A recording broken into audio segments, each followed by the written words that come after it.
ఈ నెల మనము మన దేశ బడ్జెట్ గురించి తెలుసుకున్నాం కదా. మరి మన నెలవారీ ఇంటి బడ్జెట్ గురించి కూడా ఒకసారి ఆలోచన చేద్దామా? అసలు ఎందుకు వేసుకోవాలి బడ్జెట్ అనేది? మనము రకరకాల పనులు చేసేది, చదువులు చదివేది, డబ్బు సంపాదించి కుటుంబం సురక్షితంగా ఉంచుకోవటం కోసమే కదా. మరి సంపాదన వరకు బాగానే చేస్తున్నాం, కానీ డబ్బుని దేనికి ఎంత ఖర్చు పెట్టాలి అనే విషయంలో, ఎలా పొదుపు చేయాలి అనే విషయంలోనే కొంచెం వెనకబడుతున్నాం. ఇండ్లు నడిపే ఆడవారికి ఇంటి ఖర్చుల మీద కొంతవరకు బాగానే అవగాహన ఉంటుంది, కానీ ఇంట్లో పిల్లలకి ఉండట్లేదు కదా. సో మనం ఈసారి బడ్జెట్ని పెన్సిల్ పేపర్ తీసుకొని రాయించండి, పిల్లలతో కలిసి చేయండి, వాళ్ళల్లో తేడా చూస్తారు. 3 ముఖ్య కారణాలు ఇలా చేయాల్సిందని. 1, ఎంత చిన్న వయసులో మన పిల్లల్ని మనము ఆర్థిక లావాదేవీల్లో భాగస్వాములుగా చేస్తామో వాళ్ళల్లో అంత త్వరగా పెద్దరికం వస్తుంది. అంటే వాళ్ళకి చదువుకోవాలి బాగా అనే ఆలోచన పెరుగుతుంది, తల్లిదండ్రులు ఎంత కష్టపడుతున్నారో అర్థమవుతుంది, అనవసరం ఖర్చులకు కూడా అడగటము తగ్గిస్తారు. దీనికి ఒక చిన్న ఉదాహరణ. చిన్నప్పుడు నాన్న నాకు ఆయన పర్స్లో ఒక చిన్న కార్డు ఉండేది, విజిటింగ్ కార్డు. ఒకసారి నేను స్కూల్లో ఉన్న వయసులోనే నాకు చూపించారు. అమ్మలు, ఇది మన సంవత్సరానికి ఆదాయం, మనకి రావాల్సిన వేరే వ్యక్తుల నుంచి రావాల్సిన ఆదాయం ఇంత, మనం వేరే వాళ్ళకి ఇవ్వాల్సింది ఇంత, ఇది ఎప్పుడు నా పర్సులో ఉంటుంది, నాకేమన్నా అయితే ఇక్కడ అన్నీ ఉంటాయి చూడు అని చెప్పారు. అది చెప్పినప్పుడు ఫస్ట్ అంటే కొంచెం ఇబ్బందిగా అనిపిస్తుంది పేరెంట్స్ గురించి, కానీ నా లోపల మాత్రం నాన్న నన్ను నమ్మి ఇంత పెద్ద విషయం నాతో చెప్పారంటే నా మీద నమ్మకం ఉండబట్టే కదా అనేది మొదట నాకు అప్పుడు అనిపించింది. తెలియకుండానే నాలో ఆ పెద్దరికం వచ్చింది, అంటే నాలో ఒక ఆత్మస్థైర్యం పెరిగింది. సో పిల్లల్ని చిన్నతనం నుంచే ఇలాంటి ఆర్థిక లావాదేవీల్లో ఇన్వాల్వ్ చేయండి. 2వది, యువత. ఇప్పుడు యువత చాలామంది పెళ్లి కాకముందే ఉద్యోగాలు మొదలు పెడుతున్నారు, మంచి జీతాలు వస్తున్నాయి, కానీ ఆ డబ్బు ఒక్కళ్ళే ఉన్నప్పుడు చాలా ఎక్కువగా అనిపిస్తుంది. సో ఖర్చులు కూడా పెరుగుతున్నాయి, తర్వాత కుటుంబం వచ్చాక ఇబ్బందులు పాలవుతున్నారు. సో ఇవన్నీ వాళ్ళు ఏం గుర్తుంచుకోవాలంటే, ఒక వ్యక్తి 25 నుంచి 40 సంవత్సరాలు వచ్చే వరకు, అంటే ఆ వయసులో ఆ 15 సంవత్సరాలు సంపాదించిన డబ్బు కళ్ళకు కనిపిస్తుంది. సో ఆ టైంలోనే మనం మ్యాక్సిమం డబ్బు తీసి పొదుపు చేసుకోవాలి. 40 తర్వాత సంపాదన ఉండదని కాదు, కాకపోతే ఖర్చులు కూడా పెరుగుతాయి. అంటే పిల్లలు 10వ క్లాస్ దాటి లేదా వాళ్ళ కాలేజ్ ఫీజులు కట్టాలి, పెళ్ళిళ్ళు చేయాలి, తల్లిదండ్రుల ఆరోగ్యం ఉంటుంది, ఇలాంటివి వస్తాయి. సో వచ్చినప్పుడు మీరు ఇప్పుడు ఈ 15 సంవత్సరాలు ఎంత బాగా పొదుపు చేస్తే మీరు ఆ తర్వాత 40 తర్వాత మీకు ఇంకో 40 ఏళ్ళ జీవితం ఉంటుంది, అది అంత సాఫీగా సాగుతుంది ఈ పొదుపు చేయటం వల్ల. 3వది, ఇప్పుడు ట్రాన్సాక్షన్ మొత్తం డిజిటల్ అయిపోయింది, క్రెడిట్ కార్డులు అయిపోయినాయి. ఖర్చు పెడుతున్నప్పుడు చాలా తేలిగ్గా స్వైప్ చేయటము, పంపించటం చేస్తున్నాం. సో అందుకని ముఖ్యంగా మీరు నెలవారీ కూర్చొని బిల్స్ అన్నీ ఒక పేపర్ మీద రాస్తే కానీ ఇంకా క్లియర్గా అర్థమవుతుంది. ఇది నా రిక్వెస్ట్ ఏంటంటే, ఇది ఇంట్లో మీరు నేను ఒకటి చేశాను, నా పిల్లలతో కూడా రీసెంట్గా చేశాను, అంతకుముందు కూడా ఎప్పుడు డిస్కస్ చేస్తాం మేము. నేను చేసిందే మీతో పంచుకుంటాను, మీకు అది అనువుగా ఉంటే వాడుకోండి, లేదా మీ సొంత తయారు చేసుకోండి. ఇది చేయడానికి మీకు సమయం కేటాయించాలి. ఒక ఆదివారం కుటుంబం మొత్తం కూర్చోండి, పిల్లలతో సహా ఒక అరగంట నుంచి గంట సమయం కేటాయించండి. ఆ గంట ఎందుకు చెప్తున్నానంటే, అది రాయటం మొదలు పెడుతున్నప్పుడు కొంచెం గుండె బరువెక్కుతుంది. ఖర్చులు చూసి ఒకళ్ళనొకళ్ళు అనుకుంటారు ఇది నీ ఖర్చు అని. అయినా కంప్లీట్ చేయండి, అలిగి వెళ్ళిపోవద్దు, కంప్లీట్ చేయండి. ఆ తర్వాత ఎవరికి వాళ్ళకి మనసులో తెలుస్తుంది, నేను ఈ ఖర్చులు తగ్గించుకోవాలి, ఈ చెయ్యాలి అని. సరేనా? సో ఈ ఆదివారం ఈ పని చేయడానికి ట్రై చేయండి. మన నెలవారీ ఖర్చులు ఎలా చూసుకోవాలో ఇప్పుడు ఇక్కడ ఒక డాక్యుమెంట్ చూపిస్తాను మీకు. అంటే ఇది నేను తయారు చేసుకున్నది, అలాగే మీకు ఎవరికైనా ఉపయోగపడుతుంది అనుకుంటే కామెంట్స్లో మీకు లింక్స్ ఉంటాయి, దాని నుంచి చూసి చేసుకోవచ్చు. ఇది మీరు ఫిల్ చేయడానికి ఖచ్చితంగా 30 నిమిషాల నుంచి గంట సమయం కేటాయించండి. క్రెడిట్ కార్డ్ బిల్స్ కానీ, ఫోన్లో పేమెంట్స్ చేసినవి కానీ అన్ని దగ్గర ఉంచుకోండి. అలాగే పిల్లల్ని ఇన్వాల్వ్ చేయండి. ఇంట్లో ఇంకెవరన్నా ఫ్యామిలీ ఉంటే అందరూ కలిసి కూర్చొని చేయండి. చేస్తున్నప్పుడు మీకు ఫస్ట్ కొంచెం ఇబ్బందిగా అనిపిస్తుంది, ఖర్చులు చూస్తుంటే గుండె జారినట్టు అనిపిస్తుంది, కానీ తప్పదు, కంప్లీట్ చేయండి. ఇది చేసినప్పుడే పిల్లలకు కూడా అర్థమవుతుంది, అంటే తల్లిదండ్రులు ఎంత కష్టపడితే ఈ ఇల్లు నడుస్తుంది, వాళ్ళ అవసరాలని ఎలా తీరుస్తున్నారు అనేది వాళ్ళకు కూడా అర్థమవుతుంది. సో ముందు నేను దీన్ని ఎలా చేశానంటే, మీకు ఖచ్చితమైన ఖర్చులు అంటే ఇవి ఫిక్స్డ్ ఎక్స్పెన్సెస్. ఇల్లు నడవటానికి ఇది కంపల్సరీ ఉండాలి. అంటే మనకు ఒక ఇల్లు ఉండాలి, ఫుడ్ ఉండాలి, స్కూల్ పిల్లలకు ఉండాలి, అలాంటివి ఖచ్చితమైన ఖర్చులు అన్నమాట ఇటువైపు మొత్తం. అలాగే ఇటువైపు ఈ రెడ్ కలర్లో ఉన్నాయి మార్చుకోగల ఖర్చులు అంటే వేరియబుల్ ఎక్స్పెన్సెస్. అంటే దీనిలో మొబైల్స్, ఎన్ని మొబైల్స్, డేటాకి ఎంత ఖర్చు పెడుతున్నారు, టీవీలు, నెట్వర్క్లు, ఇంట్లో ఇస్త్రీలు కానీ అదనపు కోచింగ్ అని, బొమ్మలని, ఇట్లాంటివన్నీ ఈ కేటగిరీలో వస్తున్నాయి. ఇవి ఎందుకు నేను రెండుగా చేశానంటే ఈ ఖచ్చితమైన ఖర్చుల్లో మీరు ఎక్కువ మార్చలేరు, ఏమి మార్చలేరు, అవి కావాలి, దాన్ని ఇల్లు నడవడానికి ఖచ్చితంగా కావాలి. అదే ఈ వేరియబుల్ అంటే మార్చుకోగల ఖర్చుల్లో కొంచెం తగ్గించుకోవచ్చు. ఇక్కడే మనకు అన్ని కళ్ళ కట్టినట్టు కనిపిస్తాయి అన్నమాట. సో మీకు ఒక ఎగ్జాంపుల్ చూపిస్తాను. ఇప్పుడు ఇల్లు అంటే ఇల్లు నడవడానికి దీనిలో ఖచ్చితంగా కావాల్సింది ఏంటి? అద్దె, ఇల్లు ఉన్న కొన్నాళ్ళకైతే ఆ ఈఎంఐస్, కమ్యూనిటీ ఫీజు అలాంటివి, కరెంటు, గ్యాస్, నీరు, తర్వాత ఇంకేదన్నా రెంట్స్ ఉంటే మీరు సో అవన్నీ ఇక్కడ ఫిల్ చేయండి. అలాగే మార్చుకోగల ఖర్చుల్లో మొబైల్ ఫోను, ఇంటర్నెట్, టీవీ. ఇప్పుడు చూడండి రవాణా అంటే వర్క్కి వెళ్ళాలి కదా, సో వాహనం లోను, రవాణా ఖర్చు, వాహనానికి సర్వీసింగ్ చేసేవి. అలాగే మార్చుకోగలిగే దానిలో పెట్రోల్ ఖర్చులు అంటే మీరు కలిసి ఎవరితో అన్నా వెళ్ళడం కానీ, లేకపోతే పెట్రోల్ ఎక్కువ అవుతే బస్ తీసుకోవడం కానీ అట్లాంటివి. అలాగే ఆహార ఖర్చులు, ఇంటికి హెల్ప్ అంటే పని మనిషికి, చాకలికి, వాళ్ళకి ఇచ్చేవి, పిల్లల ఖర్చులు, స్కూల్ ఫీజులు, వైద్యం, వ్యక్తిగతం, వినోదపు ఖర్చు, తర్వాత బీమా, పన్నులు, రుణాలు, ఇలాంటివన్నీ ఇక్కడ రాసి ఉంచాను. సో ఇది దయచేసి నింపండి. తర్వాత ఈ ఖచ్చితమైన ఖర్చులన్నీ ఇక్కడ రాయండి, టోటల్ ఇక్కడ చేయండి. అలాగే మార్చుకోగల ఖర్చులు ఇక్కడ చేయండి. సో ఇలా చేసి చూస్తే మీకు కళ్ళకు కట్టినట్టు మీ అసలు ఖర్చులు ఎంత ఉన్నాయి అనేది మీకు అర్థమవుతుంది. మనము ఇవాళ ఈ 50-30-20 రూల్ అంటే నెలవారీ బడ్జెట్ని ఎలా చేసుకోవాలో ఒకసారి చూద్దాం. దీని గురించి కొంతమందికి తెలిసి ఉంటుంది కానీ మెజారిటీ తెలియదు.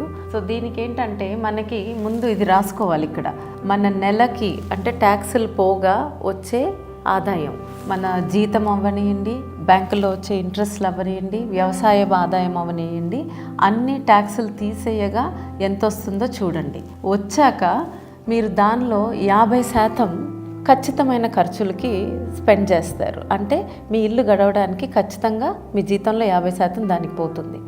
30% ఏంటంటే మార్చుకోగల ఖర్చులు అంటే ఇవన్నీ మన షాపింగ్ అవ్వచ్చు, విహారయాత్రలు అవ్వచ్చు, ఇంకేమైనా అవ్వచ్చు, అది మార్చుకోగల ఖర్చులు. ఈ 20% మనకి ఇప్పుడు ఇంపార్టెంట్. ఇది ఈ 20% మాత్రం ప్రతి ఒక్కళ్ళు పొదుపు చేయాల్సింది. ఈ 20% మన ఆలోచన ఎలా మార్చుకోవాలంటే చాలామంది ఖర్చులు పోగా, నేను ఎవరితో మాట్లాడినా ఇప్పుడు 25,000 జీతం ఉందనుకోండి, ఏమైనా పొదుపు చేస్తున్నారా అని అంటే ఎక్కడ చేస్తాం పొదుపు 25,000లో అంటారు. కానీ అది కష్టమే. కానీ మన ఆలోచన ఎలా మార్చుకోవాలంటే ఖర్చులు అయిపోయాక పొదుపు చేద్దామని కాదు, ఈ 20% తీసేశాక మిగిలిన దాంతోనే ఖర్చు పెట్టడానికి ప్రయత్నించండి. ఒకవేళ ఆ డబ్బు సరిపోవటం లేదనుకుంటే రెండో ఆదాయంగా, లేదా ఇంట్లో 16 ఏళ్ళు దాటిన పిల్లలు ఎవరన్నా ఉన్నా ఏదో ఒకటి చిన్న పనులు చేయడం కానీ ఏదో ఒకటి చేసి ఆదాయం పెంచే మార్గాలు కూడా ఆలోచించండి. ఇదంతా మనకి ఎప్పుడు వస్తుందంటే మనం నెలవారీ ఒక బడ్జెట్ వేసుకొని దాన్ని దీంతో సరిచూసుకుంటున్నప్పుడే మనకి ఆలోచనలు వస్తాయి. సరే, ఇప్పుడు నేనైతే ఒక 25,000, 30,000 ఇలా ఉన్న వాళ్ళని కూడా ఎలా ఆదా చేసుకోగలరు ఒక 5,000 నుంచి అనేది ఒక ఉదాహరణగా తీసుకొని చెప్పబోతున్నాను. ఇక్కడ నేను India post payment bank account చూపిస్తున్నాను. అంటే మీకు చాలా ప్రైవేట్ బ్యాంక్స్లో ఉండొచ్చు. నేను ఈ పర్టికులర్ బ్యాంక్ ఎందుకు తీసుకున్నానంటే దీనికి మొబైల్ యాప్ ఉంది, ఇది గవర్నమెంట్ బ్యాంక్, ఇది రిజర్వ్ బ్యాంక్తో కలిసి ఒక మంచి లైఫ్ జీవిత బీమా, ఆరోగ్య బీమా మనకి తక్కువ ఆదాయం ఉన్న వాళ్ళకు కూడా కట్టుకునేటట్టు అవకాశం ఉంది ఈ ఇండియా పోస్ట్ పేమెంట్ బ్యాంక్లో. సో నా జీతం అంతా ఇప్పుడు ఈ సేవింగ్స్లోకి వస్తుందన్నమాట. వచ్చాక నెక్స్ట్ మనం ఏం చేయాలి? ఇప్పుడు నా ఆదాయం ఓన్లీ దీనిలో 25,000 ఉందనుకోండి. ఇప్పుడు మనం ఇక్కడ క్యాలిక్యులేషన్ చేసుకున్నాం కదా, 20%. 25,000లో 20% అంటే 5,000. ఈ 5,000 మీరు తీసేయాలి, మిగతా డబ్బుతోనే మీరు ఇల్లు గడవాలి. సో నాకు నెల 5,000 వస్తుంది పొదుపు చేయడానికి. సో దాన్ని ఎలా చేస్తానో ఇప్పుడు చూపిస్తాను. బ్యాంక్లో దానిలో నుంచి ఒక 5,000 వచ్చాక ముందు ఫస్ట్ ప్రతి వ్యక్తి చేయాల్సింది జీవిత బీమా, తర్వాత ఆరోగ్య కార్డు ఉండాలి ఒకటి, ఆ తర్వాత అత్యవసర నిధి ఎమర్జెన్సీ ఫండ్ అంటారు. ఈ 3 ఎంత సంపాదన ఉన్నా మీరు ఈ 3 మాత్రం ఖచ్చితంగా చేయాల్సినవి. జీవిత బీమాలో మనకి రకాలు ఉన్నాయి. చాలా తక్కువ ఉన్నవాళ్ళు సంవత్సరానికి 500 రూపాయలు కడితే మీకు ప్రధానమంత్రి జీవన జ్యోతి బీమా యోజన అని ఒకటి ఉంది, పిఎంజే అంటారు. 500 రూపాయలు మాత్రమే సంవత్సరానికి కడితే మీకు 2 లక్షలు కవరేజ్ ఉంటుంది. అంటే యాక్సిడెంట్ అయినా ఏ విధంగా అయినా చనిపోతే. ఒకవేళ మీరు కొంచెం ఎక్కువ కట్టగలిగితే, అంటే ఒక 800 రూపాయలు కట్టగలిగారు అనుకోండి, నేనైతే అది చేయమని చెప్తా. సంవత్సరానికి 800 కడితే మీకు యాక్సిడెంటల్ స్కీమ్ అని ప్రైవేట్గా ఐపీబీపీ వాళ్ళు బజాజ్ అలయన్స్తో కలిసి చేస్తున్నది. ఇది వాళ్ళు 10 నుంచి 15 లక్షల వరకు కవరేజ్ ఇస్తారు మీకు ఏదన్నా అయితే. ఇది కేవలం 800తో వస్తుంది. Next health insurance. ఇప్పుడు మనకి తక్కువ ఆదాయం ఉన్నప్పుడు 5,000 పొదుపు చేయగలిగితే అంత హెల్త్ ఇన్సూరెన్స్ తీసుకోలేము, కాబట్టి గవర్నమెంట్ కార్డుని ఉపయోగించండి. ఆ తర్వాత నెక్స్ట్ వచ్చేసి అత్యవసర నిధి. ఇది కూడా చాలా అవసరం మనకి. ఇదేంటంటే మనకి 3 నుంచి 6 నెలల జీతం మనం దీనిలో సేవ్ చేసుకోవాలి, పొదుపు చేయాలి. ముందు మీకు ఒకవేళ ఏదన్నా ఎక్కువ వడ్డీతో తీసుకున్న రుణాలు ఉన్నాయనుకోండి, అవి ఇచ్చేసేయండి. ఈ నెల 5,000 తీస్తున్నారు కదా, ఈ జీవిత బీమా ఒకటి కట్టండి, ఆరోగ్య కార్డు వాడుకోండి. ఈ మిగతా డబ్బుతో ఆ పెద్ద రుణం ఉన్న రుణాలు తీర్చేయండి. అది పోయాక మీరు ఇంకొక సంవత్సరం ఈ 5,000 తీసినవి దీనిలోనే వేయండి. 6 నెలలన్నా ఒక సంవత్సరం అన్నా. ఇది ఎందుకు ఇంపార్టెంట్ మీకు అని అంటే, తర్వాత ఎప్పుడన్నా అంటే ఇప్పుడు ఒకవేళ ఆదాయం సంపాదిస్తున్న మనిషికి జీవితానికి ఏమన్నా అయితే జీవిత బీమా వస్తుంది. 800 కడుతున్నారు కదా, ఓ 10 లక్షల వరకు ఇవి వస్తాయి. మీ కుటుంబం ఏంటంటే ఇంకొక ఉద్యోగం ఎత్తుక్కునే లోపు ఇది హెల్ప్ అవుతుంది. అలాగే మీకు ఆరోగ్యం బాగోలేదనుకోండి, హాస్పిటల్ బిల్లుల ఖర్చులకి ఇది కడుతుంది, కానీ జీతం ఇవ్వదు కదా.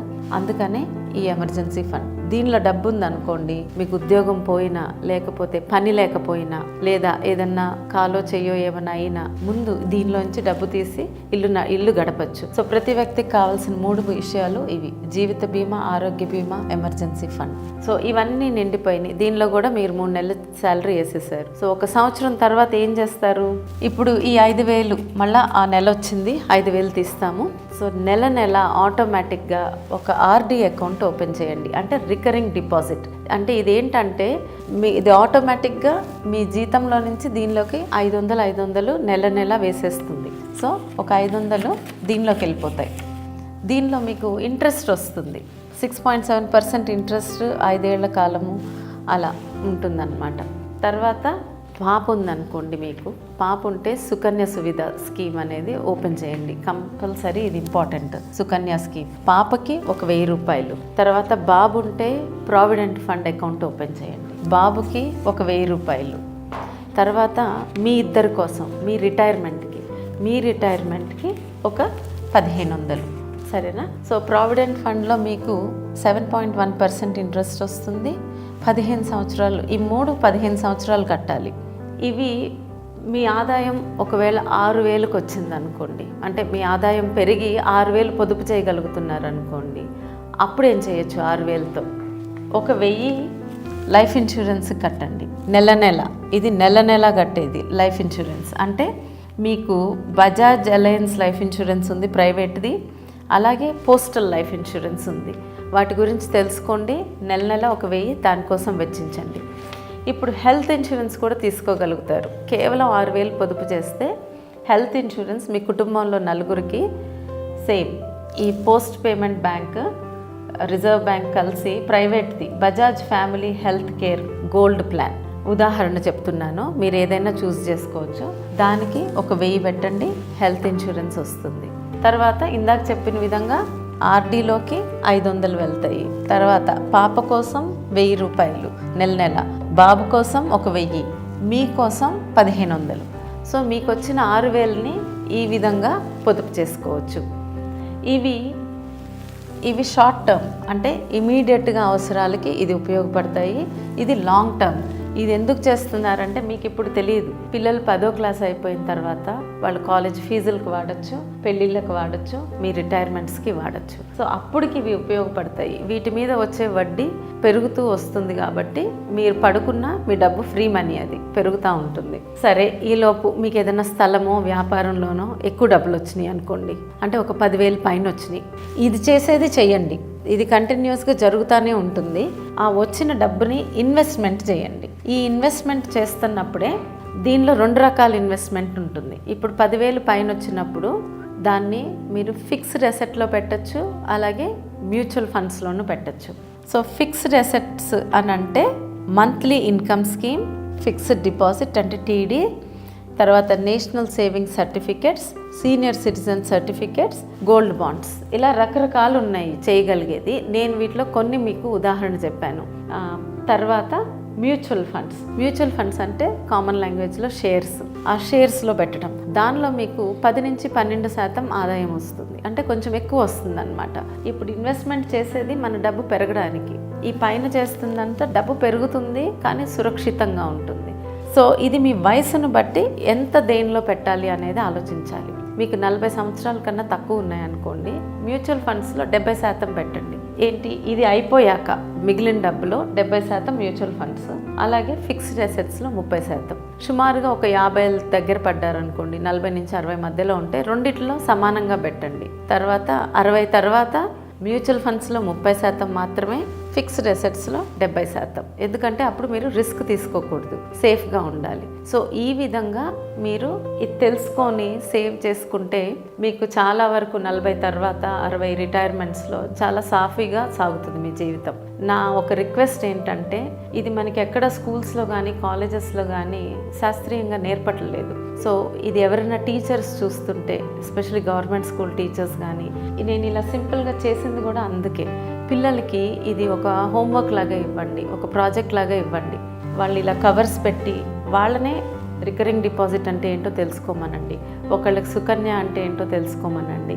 ఇవి తెలుసుకొని క్లాస్లో వాటిని ప్రజెంటేషన్స్ ఇవ్వమని ఎంకరేజ్ చేయండి. అలాగే యువత ఉన్నారనుకోండి, మీరు తెలుసుకుంటే మీ కింద పనిచేసే వాళ్ళకి నేర్పించండి. ఇంట్లో లేడీస్ ఉన్నారనుకోండి, మీకు వస్తున్న హౌస్ హెల్ప్ వాళ్ళని ఒక్కసారి అడిగి చూడండి, వాళ్ళకి అకౌంట్ ఉందా, కనీసం ఈ 3 అంటే ఇది 800 కడితే వాళ్ళకి 10 లక్షలు ఇన్సూరెన్స్ వస్తుంది. సో సంవత్సరానికి 800 కడితే, సో ఇలాంటివి వాళ్ళకి చేసుకునేటట్టు వాళ్ళకు కూడా అర్థమయ్యేటట్టు చెప్పండి. నాకు తెలిసింది మీతో పంచుకున్నాను, మీకు తెలిసింది ఇంకో 4గురితో పంచుకోండి. ఈ విధంగా మార్పు మనతోనే మొదలవ్వాలి. నమస్తే.